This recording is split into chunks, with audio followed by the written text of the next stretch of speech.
Alright, so I just finished year 11, and I mean, it was a hard year, but I just finished my GCSEs, and it got me thinking.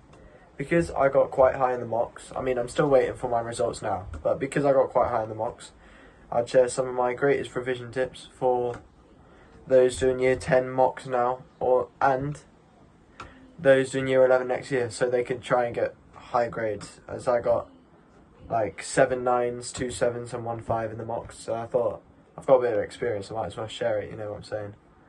Now, my first greatest, and if you're coming away with this video with only one tip, my greatest tip is to just lock yourself in your bedroom, have no friends, and revise 14 hours a day, sleep 10 hours, then revise another 14 every day in year 11.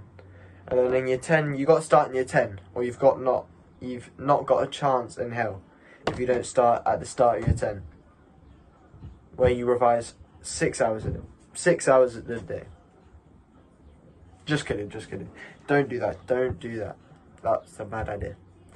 Now, I mean, I don't know. I think my biggest tip is discipline, because a lot of people don't have discipline. So a lot of people don't, you know, if they say they're going to revise, they'll spend like the first half an hour on their phone, do a little bit of revision, and then they spend the last half an hour on their phone. But you got to have discipline. Discipline is the greatest tool you can ever use in life. Well, from my experience it is. And I think, well, you got to have discipline. So you can train discipline by running. You can, like, I trained my discipline by doing 5k 3 times a week, going to the gym, and then what else did I do? Yeah, but I went to the gym. I went to running 3 times a week, and then I was able to revise as long as I could because my brain was trained in that way. Now, another thing is to remove distractions. You have to remove distractions, because imagine if you're sitting typing up on your computer and you get like your phone buzzing with your friends. You want to check that message. So you could turn your phone off. You could leave your phone outside your room, but just, you got to remove distractions, because like if you spend, let's say you spend 3 hours revising, but half an hour of that you're on your phone, and then another half an hour you're on YouTube or whatever. It's not a very good idea, because you know, you won't be having quality revision. I mean, you're spending all this time for only like an hour and a half of revising. So this doesn't make sense to me. Yeah, so remove distractions. The next thing would be to create a timetable revision, because I created a timetable. You could use Excel or whatever to create a timetable. And the thing about creating a timetable is that you don't waste time thinking, oh, what subject should I revise? What little subject inside those subjects should I revise? So it's just, you've got to create a timetable so you know what you're going to do each day without wasting time. And that also eliminates distractions as well. Furthermore, if you wanted to get the best grades possible, you could start earlier than the rest, because most people start revising like in March in year 11. Now you could start in January, you could even start in September, which is what I did to get my grade 9s in the mocks. And it's alright, it's a good idea. But what I don't think I did very well was take that many breaks, because I used to do 3 hours a day. Now, everyone's different. Some people do 4 hours, some people do 2, some people do 1. I mean, I had a friend who got grade 9s in every subject apart from 1. And he started in March, and then he did about an hour revision a day. Now, for most people, they couldn't get grade 9s doing that. But, you know, he's got some skills, I guess. He's naturally good at most subjects. Yeah, so, sorry, I've got a list of tips that I wrote down to share, because I was going to forget them all, so I'm just reading off this list. My next biggest tip the most important tip when it comes to actually revising, not in life, would be to do active revision, which some people just read textbooks, and I had loads of friends who just read textbooks and try and remember what was on the textbooks and write it down, which is alright. It's an alright way. But what I did, and I got higher grades than them by nearly double. If they got 4, I got like an 8 or 9, because I did active revision. Now, active revision is where you actually test yourself. So I made loads of flashcards, which I will be putting on my account on TES, which will be in the description if you wanted to use them. They're on Edexcel Science, AQA Geography, AQA English Literature, that kind of stuff. Now, yeah, you got to make flashcards because that will test you. And the way I did this, I looked on the specification, which is a good point. A specification. If you don't know what that is just a list of things that can be in your exam. But it's got everything that can be in your exam. Now, some subjects like science take a concept of that and apply it to a different concept that they don't tell you what concept they're applying it to. Such as, like, when you've got decomposers, the rate of decomposition, they might apply that to a different animal or a different fungi or whatever, or bacteria. But it's the same concept. Now, I would recommend on science definitely looking at the specification. For English, you could do the same because you need to know what's on the exams.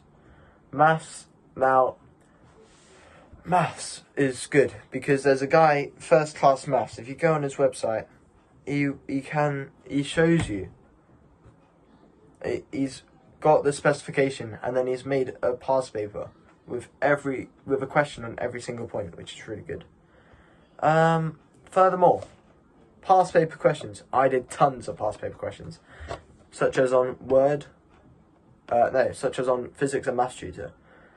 Now, this and past papers, they're very good. You learn the content, then you do the past papers and past paper revision. Now, this is very good because it tests you on the stuff that you just learned, which is good. But first, Physics and Maths Tutor has by content. So you could go on Physics and Maths Tutor. Let me just whip it up now. PNT. And then you go on their website, and for all your sciences, you can go on each different science, and then click your AQA, Edexcel, that kind of stuff, and then as on each different subject, it gives you tons of past papers, and I definitely recommend this. Number 1 is active revision, it tests you on it. Number 2, if you do it on Word, you can highlight green or red whether you got it full marks or not. And on each question you didn't get full marks on, you put this on your revision timetable that you made earlier, trust. And then, let me think.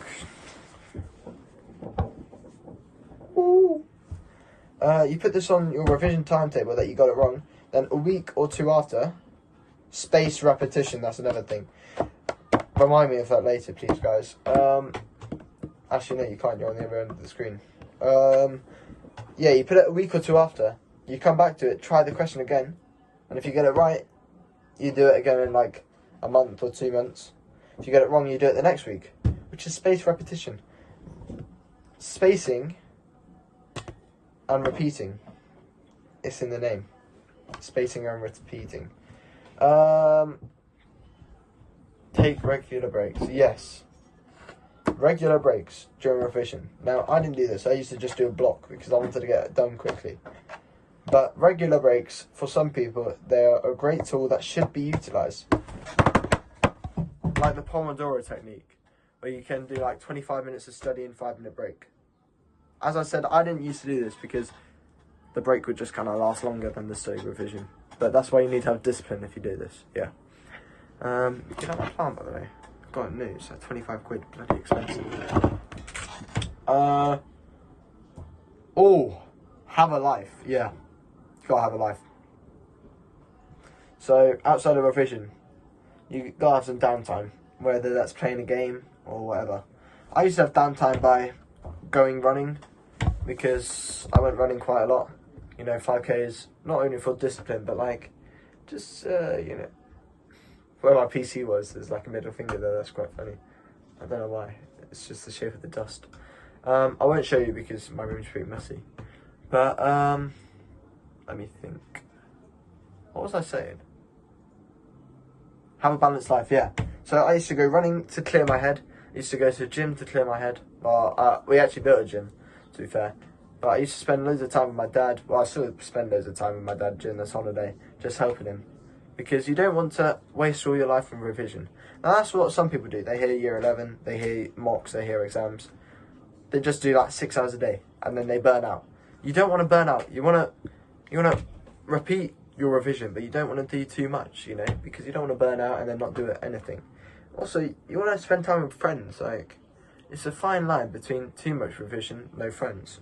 You know what I'm saying? Like, I'm learning guitar.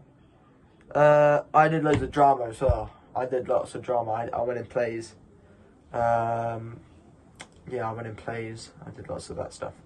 But I still did about 2.5 hours a day, which was alright. And I mean, you search of how much revision you should do a day. And it's very ambiguous. Like Google sometimes says like do 6 hours a day. I tried that once. I did not do well.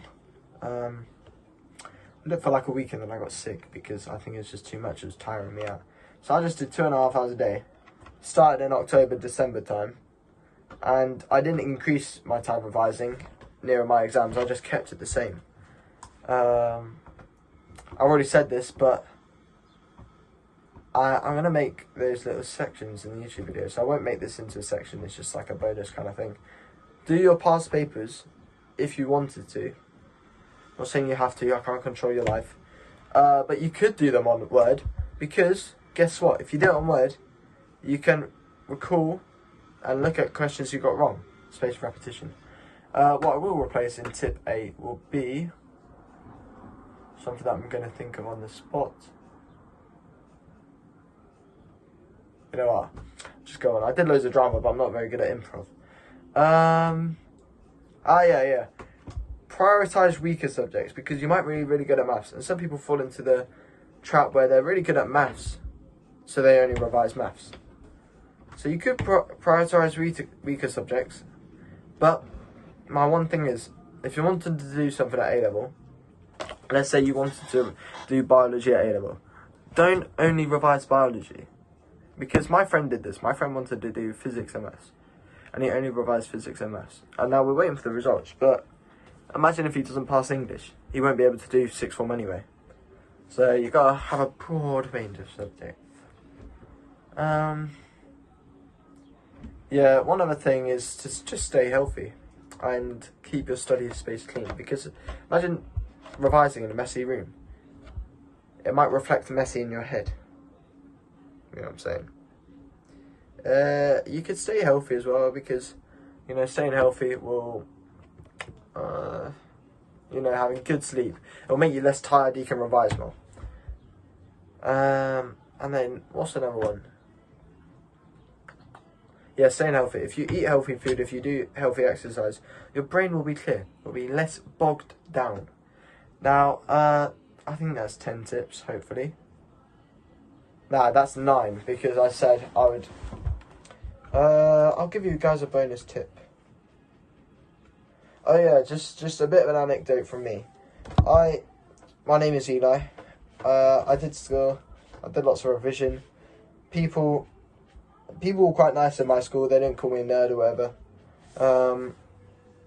I did taekwondo, so I'm quite good with martial arts. I went to a competition in the UK. And got second place out of like 100 people, which I was pretty happy about. But people didn't call me nerds. The sort of other people, they just came to me for help, for revision, because I think people realise once you get to year 11, it's you need to do some good stuff. And another tip: some people say, "Why would I waste my life doing revision when I could be having friends?" Now those people came to me, well, some of them came to me at the start of the holiday, and they realised that they could have just waited like a month or two to enjoy their life, because that's what I'm doing now. I'm enjoying my life. I mean, I know I'm making YouTube videos, but I quite like it. But I don't know, I like biochemistry, but I'm enjoying my life now. Like, I'm going out every day, you know, spending time with people, spending time with friends. But I just waited a few months because you can, oh, here's the final tip. Postpone enjoyment. Wait, no, I don't know what it's called. Postpone, let me search up. Postpone enjoyment. Let's see what that says. Yeah, so whilst that's just loading, because my computer's a bit slow. I'm hopefully wanting to get 7 9s, 3 7s. I don't know if I will, but I tried so hard, I want to. Delay gratification, yes. Delay gratification, which is what I'm saying. Like, you could delay it 1 or 2 months to enjoy it, but then think about it. If in those 1 or 2 months, if you revise your hardest, if you do everything well, then by the time it comes to August, you get your results. You could have good results. Guess what? If you get good results, good sixth form. If you have good GCSE results, that'll help you get good A-level results. Good A-level results mean a good university. A good university means a good degree. A good degree would help your CV and get good employment into higher paying fields. Guess what? Higher paying fields, what does that mean? More tax spent to the government. More tax spent to the government, more reinvestment into local services. And you can buy, you know, food and water, more high quality food and water, and have a high quality life. It's the multiplier effect, isn't it? Because if you get reinvestment into services, more jobs, more tax, more reinvestment, multiplier effect. So, delay gratification. It teaches you discipline as well. Anyway, there's my 10 tips. If you've got any questions, ask in the comments. I'll leave a link to my flashcards on TES in the description. Hopefully use them. They'll be like 50p or £1 per set, so not that bad compared to others. Subscribe to Wood Lab, because my last name's Wood, so you know, and science, I like labs. Also, bonus tip, discipline outweighs motivation. Loads of people say, I'm just not motivated to work out, I'm just not motivated to run. I was never motivated to run. They're hard things. I mean, I enjoyed running, but when I started, they're hard things to get motivated. They're hard things to do. You might be motivated for a week. You might see someone online who has big biceps. You're like, oh yes, I want that. Might be motivated for a week. But after that, it's all discipline. So that goes back to my first one, just rounding out. It's discipline. Now, let me search up something. Now, I'm ending my video. What should I say? Don't know why I'm doing this live, but if even one of these tips helped, drop a like and share it with someone else grinding through their exams. Remember, results don't come from luck. They come from planning, showing up and working smart. You've got this. You've got this, viewer. I'll be posting more study tips and how I revised every subject soon. Oh yeah, every subject. Yeah, that's a good one. So subscribe if you're serious about smashing your grades. Peace out. Alright, thanks ChatGPT. See you guys later.